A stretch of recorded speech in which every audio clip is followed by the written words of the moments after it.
এর সিজন থাকতেই তোমাদের সাথে দারুণ মজার তালের বড়া রেসিপি শেয়ার করব। আশা করি আজকের রেসিপিটি দেখলে যে কেউ তালের বড়া সহজেই বানাতে পারবে। আমি একদম ইজি প্রসেসে তোমাদের তালের বড়াটি বানিয়ে দেখাবো। আর তালের রস কীভাবে ফ্রোজেন করবো তালের বড়া বানানো যায় সেটাও আজকে তোমাদেরকে অবশ্যই শিখিয়ে দেবো আমি। পুরোটি ভিডিও দেখতে থাকো, আশা করি পুরোটি ভিডিও তোমাদের অনেক অনেক ভালো লাগবে। ভালো লাগলে অবশ্যই আমার পেজটিকে ফলো দিয়ে চ্যানেলটিকে সাবস্ক্রাইব করে পাশেই থাকবে। ওয়েলকাম করছি নুসুসবাম কিচেন অ্যান্ড ব্লগে। এই তো এক ফার্স্ট তালের বড়া বানানোর জন্য এখানে আমি তালের রস নিয়ে নিয়েছি, এটা ছিল ফ্রোজেন করা, যার কারণে জাল দিয়ে আমি কিছুটা পরিমাণ ঘন করে নিয়েছি। তারপর এর মধ্যে আমি 1 কাপের মতো চিনি দিয়ে দিয়েছি। আর চিনি দিয়ে এটাকে খুব ভালো কষা, চিনিটা খুব ভালো করে আমি মিশ্রণ করে নিয়েছি যাতে করে চিনিটা দানা পেকে না থাকে। আমরা কিন্তু মিশ্রণ করা একদম শেষ। এখন এই পর্যায়ে আমি দিয়ে দেবো পরিমাণ মতো চালের গুঁড়ো।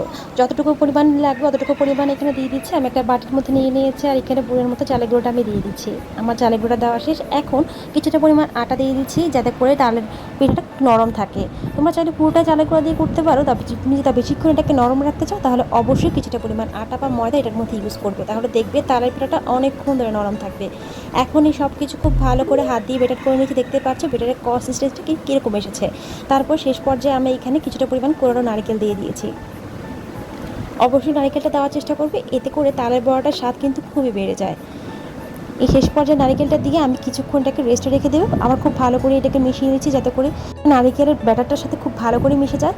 এই তো এখন কিন্তু আমার মেশানো শেষ, এটাকে এখন রেস্টে রেখে দিয়েছি কিছুক্ষণ। তারপর এই তো এখানে তেল গরম করে নিয়েছি। তেলটা যখন গরম হয়ে এসেছে তখন এই পর্যায়ে আমি চামচের সাহায্যে অল্প অল্প করে বেটাটা দিয়ে দিয়েছি। তোমরা তোমাদের ইচ্ছে মতো যে কোনো শেপে দিতে পারো, তোমরা চাইলে হাত দিয়েও কাজটা করতে পারো। আমি এখানে চামচের সাহায্যে করছি যাতে করে সবগুলো একই সাইজের হয়।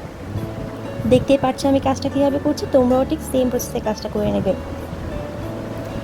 তারপর দেখবে তালের পিঠাটা নিচ থেকে ফুলে আসবে।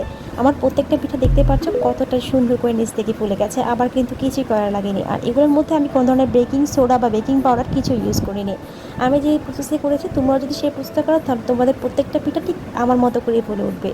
দেখতেই পাচ্ছ আমার প্রত্যেকটা পিঠা কতটা সুন্দর করে ফুলে উঠেছে। এই পিঠাগুলো কিন্তু একদম হয়ে এসেছে, একটু বেশিক্ষণ লাগে না তালের পিঠাগুলো হতে। এই পুট করে আমি খুব সুন্দর করে ভেজে নিয়েছি। আমার তালের পিঠাগুলো কিন্তু বানানো একদম শেষ। এই দেখো প্রত্যেকটা পিঠা কতটা সুন্দর হয়েছে। আমি একটা তোমাদেরকে উঠিয়ে দেখাচ্ছি। এখন আমি তালের পিঠাগুলোকে উঠিয়ে নেব। দেখতেই পাচ্ছ আমি তালের পিঠাগুলোকে এখন উঠিয়ে নিচ্ছি। এখন আমি এটাকে প্লেটের মধ্যে রেখে দিচ্ছি।